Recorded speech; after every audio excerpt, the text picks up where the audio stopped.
Research finds that states are one of the entities that can benefit the most from certain types of artificial intelligence, like generative AI that can draft communications or help users find information. AI is also a tool that can help government agencies work more efficiently and creatively. So the excitement around the technological leap forward is real. However, with AI's ability to automate some tasks, the threat of job loss is also real, and AI has already spurred debates around privacy concerns, civil liberties, and intellectual property rights. Here to talk me through AI's place in Minnesota now and in the future is the chair of the Senate's Labor Committee, DFL Senator Jen McEwen. Senator, welcome to Senate Spotlight. Thank you very much for having me. Absolutely. So everyone says AI is here. What does that mean? What does it look like? How prevalent is it? That's an excellent question, and then one of the questions we posed in a recent committee hearing that we had in the Senate Labor Committee was walk us through, experts and workers, how much AI is already being used in our economy, how is it being used, and we heard the experts delineate between the description of what generative AI is, where it actually you're using that artificial intelligence to come up with new things on its own. It's programmed to do that. And then talking about also the AI that has already been in place that it doesn't necessarily generate things on its own, but spits out what it has been programmed to do. Yeah, so I think that it is. We're already seeing also the data centers that have popped up, and one is being built right now in Minnesota. There's a number of other proposals to build additional data centers in Minnesota, and they already exist around the country. We've also seen testimony from workers even last year here in Minnesota, workers who worked in an Amazon warehouse. We had a bill to provide some guardrails and protections for those workers, but they testified to having algorithms that were presented by the company, by Amazon, that would tell them what their work quota is and what the expectation is, but those algorithms would constantly be adjusted and changed at random times that the workers didn't know when those changes would occur, what the changes would be, so the expectation for their performance on the job was constantly changing and shifting. So when we hear these horror stories of Amazon workers at warehouses, not being able to take bathroom breaks, for example, and having to urinate in a bottle, or horrible instances like that, it goes back to that sort of concern that those workers had, where it was an algorithm that had been programmed to direct their work and to tell them, give them kind of feedback on how it thought that they were doing at any given time. But extremely stressful situations. Some of those applications are like the one I just described, and some of them are very helpful to many people. So it is already happening. It's already being used in workplaces, and we're seeing more and more that employers are going to be using it to select applicants, to screen people, to determine, to make decisions in their own businesses. And so it's important we get out in front of it. You mentioned some of the concerns in the workplace.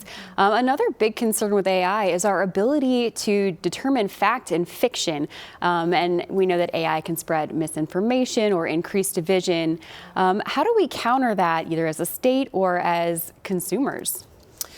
Well, I think that we can curtail that by actually explicitly passing laws in the state of Minnesota, like against deep fakes, for example, which we have, and there's a number of pieces of legislation sort of being considered right now and in the pipeline around this, just to actually prohibit certain uses of AI, and that would include sort of those pieces where people are being lied to, and to not have the information that this is AI, this is a generated image that is not real, then people, our whole sense of reality comes into question if we don't have the information we need to be able to evaluate what we're seeing.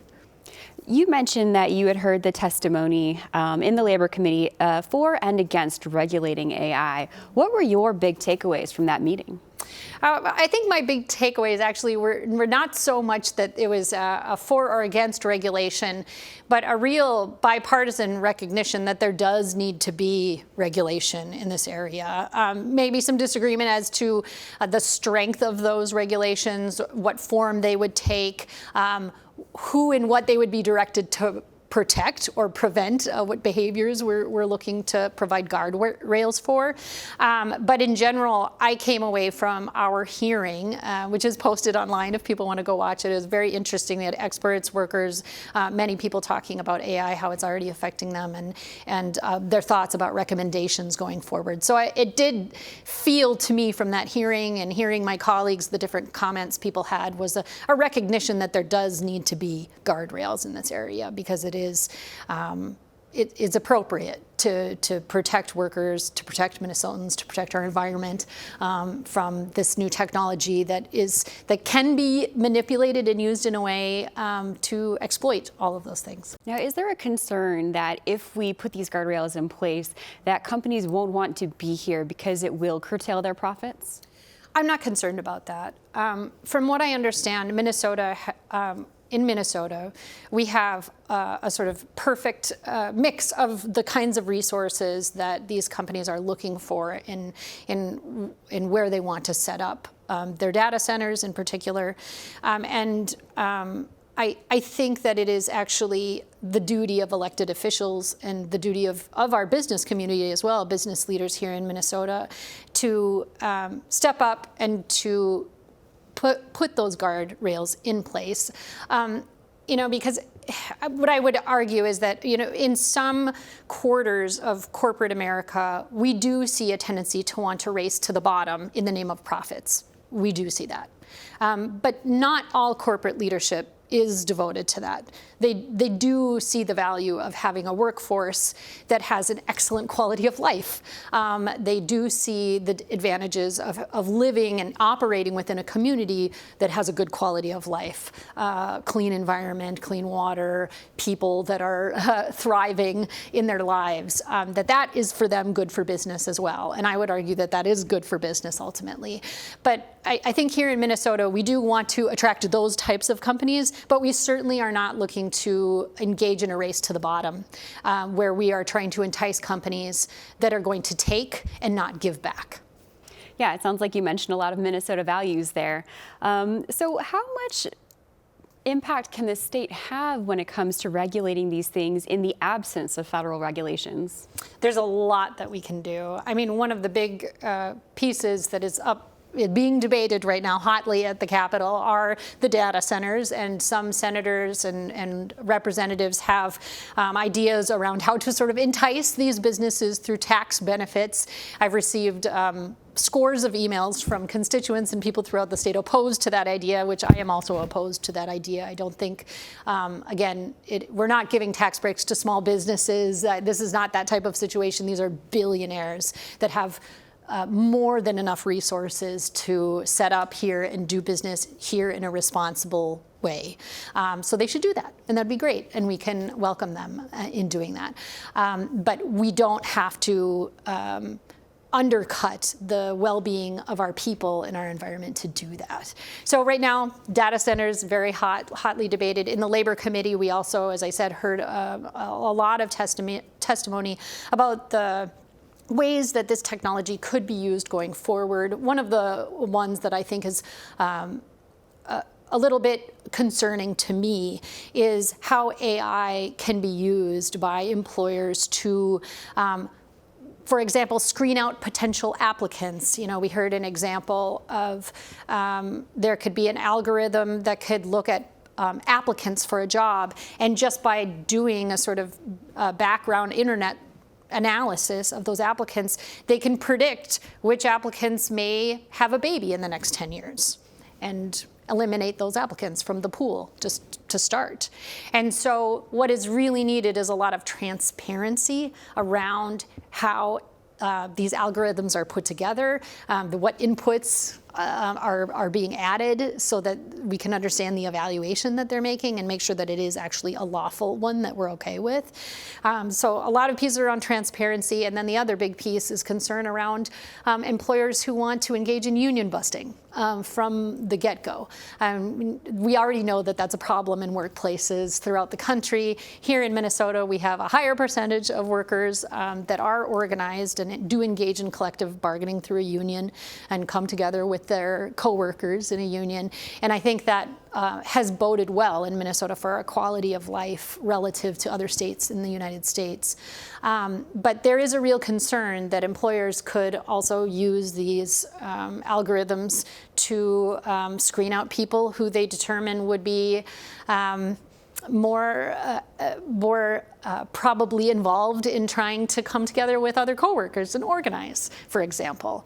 And it all goes back again to that profit motive, right? If an employer sees their employees coming together and unionizing as a blow to their profit and something that they're going to fight rather than welcome, then they could use this AI in very destructive ways to try to prevent that from happening.